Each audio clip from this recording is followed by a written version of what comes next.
അപ്പോൾ ഇന്ന് നമ്മളുള്ളത് എറണാകുളത്താണ്. എറണാകുളത്ത് കടവന്ത്ര നമ്മുടെ ഡോക്ടർ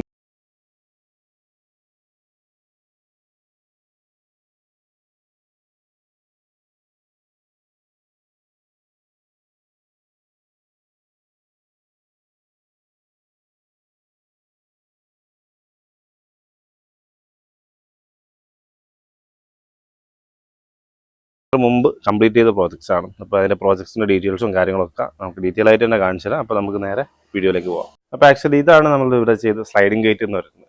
നോർമലി നമ്മൾ ചെയ്യുന്ന ഒരു സ്ലൈഡിംഗ് ഗേറ്റിനെക്കാട്ടും കുറേ കൂടെ യുണീക്ക് ആയിട്ടാണ് നമ്മളിവിടെ ചെയ്യുന്നത്. കാരണം ഇവിടെ ഈ ഒരു സ്പേസിൻ്റെ ഒരു ഏരിയക്ക് സ്പേസിൻ്റെ ഒരു പരിമിതി ഉണ്ടായിരുന്നു. അപ്പോൾ നമ്മുടെ ഇതിൻ്റെ ഒരു ഓപ്പണിംഗ് എന്ന് പറയുന്നത് കമ്പാരിറ്റീവ്ലി നമ്മുടെ ഗേറ്റിനേക്കാളും ഡബിൾ ആയിട്ടുള്ള ഒരു ഏരിയ ആണ്. അപ്പോൾ ഈ ഒരു ഏരിയ ലിമിറ്റ് ഈ ഒരു പോർഷനിൽ വരുന്നത് കൊണ്ട് തന്നെ ഇവിടെ നമ്മൾ ടെലിസ്കോപ്പിക് ഗേറ്റ് ആണ് നമ്മളിവിടെ ചെയ്തിട്ടുള്ളത്. അതായത് സെയിം ടൈം ഫോൾഡിംഗ് ആയിട്ടും സ്ലൈഡിംഗ് ആയിട്ടും വർക്ക് ചെയ്ത രീതിയിലുള്ള ഒരു ഗേറ്റിൻ്റെ ഒരു മെക്കാനിസം ആണ് ആക്ച്വലി ടെലിസ്കോപ്പിക് എന്ന് പറയുന്നത്. ഇത് ആക്ച്വലി ഗേറ്റിന് പുറത്ത് പില്ലറുകളായിട്ട് നമ്മൾ കൊടുക്കുന്ന സേഫ്റ്റി സെൻസേഴ്സ് ആണ്. അപ്പോൾ ഇതിൻ്റെ ഒരു പർപ്പസ് എന്താണെന്ന് വെച്ച് കഴിഞ്ഞാൽ ഇപ്പം നമ്മൾ ഗേറ്റ് ക്ലോസ് ചെയ്ത് കൊടുക്കുന്ന ഒരു സമയത്ത് കുട്ടികളോ വണ്ടികളോ ഒക്കെ വരികയാണെന്നുണ്ടെങ്കിൽ ആ ഒരു ഇൻസിഡൻറ്റ് കറക്റ്റ് ഡിറ്റക്ട് ചെയ്ത് ഗേറ്റ് ഒരു സേഫ്റ്റി സിസ്റ്റത്തിലേക്ക് വർക്ക് ചെയ്യാണ് ആക്ച്വലി. അതായത് നമ്മളിപ്പോൾ ക്ലോസ് ചെയ്ത് കൊടുക്കുന്ന സമയത്ത് ഇപ്പോൾ നമ്മളിതാ വർക്ക് ചെയ്യുകയാണെന്നുണ്ടെങ്കിൽ ഇപ്പോൾ നിലവിലിപ്പം ഗേറ്റ് ക്ലോസ് ചെയ്ത് കൊടുക്കുകയാണ്. അപ്പോൾ നമ്മൾ ഈ ഒരു ഏരിയയിലേക്ക് നമ്മൾ എൻ്റർ ആവുകയാണെന്നുണ്ടെങ്കിൽ അത് കറക്റ്റ് സെൻസ് ചെയ്തിട്ട് ഗേറ്റ് ഓപ്പോസിറ്റ് സൈഡിലേക്ക് പോകുന്ന രീതിയിലുള്ള ഒരു സേഫ്റ്റി സിസ്റ്റമാണ് അത്. അപ്പോൾ ഇവിടെ നമ്മൾ കമ്മ്യൂണിക്കേഷന് വേണ്ടിയിട്ട് കൊടുത്തിട്ടുള്ളത് പാനസോണിക്കിൻ്റെ വീഡിയോ ഡോർഫാണ് ആക്ച്വലി. ഇതിൻ്റെ ഔട്ട്ഡോർ മൊഡ്യൂളാണ് നമുക്ക് ഈ ഭാഗത്തായിട്ട് വരുന്നത്. ഒരു പുറത്തുനിന്ന് നമ്മളൊരു ഗസ്റ്റോ ആരെങ്കിലും വരികയാണെന്നുണ്ടെങ്കിൽ നമുക്ക് ഉള്ളിലുള്ള ആളുമായിട്ട് ഇൻട്രാക്ട് ചെയ്യാനും same time 2-way communication enabled ആണ്. അതുപോലെ തന്നെ നമുക്ക് ഗേറ്റും ഈ ഒരു വീഡിയോ ഡോർ ഫോൺ അൺലോക്ക് ചെയ്യാൻ പറ്റുന്ന രീതിയിലാണ് നമ്മൾ ഈ സിസ്റ്റംസ് കൊടുത്തിട്ടുള്ളത്.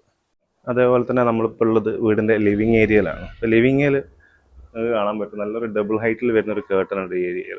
അപ്പോൾ ഇത് നോർമലി നമുക്ക് മാനുവലി ഓപ്പറേറ്റ് ചെയ്യാൻ പറ്റാത്ത രീതിയിലുള്ള ഒരു സൈസ് ആണുള്ളത്. അപ്പോൾ ഇത് നമ്മളിവിടെ കംപ്ലീറ്റ്ലി മോട്ടറൈസേഷൻ ചെയ്തിട്ടുണ്ട്.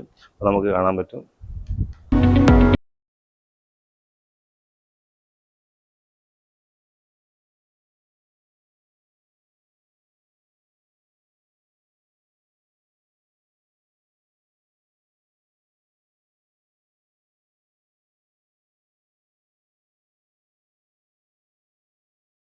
അപ്പോൾ ഈ ഒരു ഡബിൾ ഹൈറ്റ് കേട്ടൻ്റെ ഈ ഒരു ഏരിയയിലാണ് നമ്മൾ മോട്ടർ പ്ലേസ് ചെയ്തിട്ടുള്ളത്. അപ്പോൾ കാണാൻ പറ്റും ഇത്രയും ചെറിയൊരു യൂണിറ്റാണ് ആക്ച്വലി ഇതിൻ്റെ ഒരു സൈസ് എന്ന് പറയുന്നത്. അപ്പോൾ ഈ ഒരു റാക്ക് കാര്യങ്ങളൊക്കെ കംപ്ലീറ്റ്ലി ഹോൾഡ് ചെയ്യുന്ന രീതിയിലാണ് നമ്മൾ മോട്ടറിനെ പ്ലേസ് ചെയ്തിട്ടുള്ളത്. അപ്പോൾ നമുക്ക് തന്നെ കാണാൻ പറ്റും വളരെ സ്മൂത്ത് ആയിട്ടുള്ളൊരു മൂവ്മെൻ്റ് ആണ് ആക്ച്വലി ഈ ഒരു കേട്ടുന്നത്. അറൗണ്ട് 50 കിലോൻ്റെ മുകളിലാണ് ടോട്ടൽ ഈ ഒരു കേട്ടിൻ്റെ വെയിറ്റ് കിട്ടും. അപ്പോൾ ഇത് നമ്മളിവിടെ അപ്സ്റ്റെയർ ഏരിയയിൽ കൊടുത്ത ഒരു ആക്സസ് പോയിന്റ് ആണ് ആക്ച്വലി. ഇതിൻ്റെ ഒരു പേർപ്പസ് എന്താണെന്ന് വെച്ചാൽ ഇപ്പോൾ നോർമലി നമുക്ക് വീടുകളിൽ നേരിടുന്ന ഒരു പ്രശ്നം നമുക്ക് വൈഫൈൻ്റെ സിഗ്നൽ എല്ലാ സ്ഥലത്തും എത്തുന്നില്ല എന്നുള്ളത്. അപ്പോൾ ആ ഒരു പ്രശ്നം നമ്മൾ കൃത്യമായിട്ട് ഡയഗ്നോസ് ചെയ്തിട്ട് ഈ ഒരു അപ്സ്റ്റെയർ ഏരിയ അതുപോലെ ഒരു ഫസ്റ്റ് ഫ്ലോറിലൊക്കെ നമ്മൾ കൃത്യമായിട്ട് വൈഫൈ സിഗ്നൽ ഇല്ലാത്ത ഏരിയയിൽ നമുക്ക് റേഞ്ച് എക്സ്റ്റെൻഡ് ചെയ്യാൻ വേണ്ടിയിട്ട് കൊടുത്തിട്ടുള്ള മൊഡ്യൂളാണിത് ആക്ച്വലി.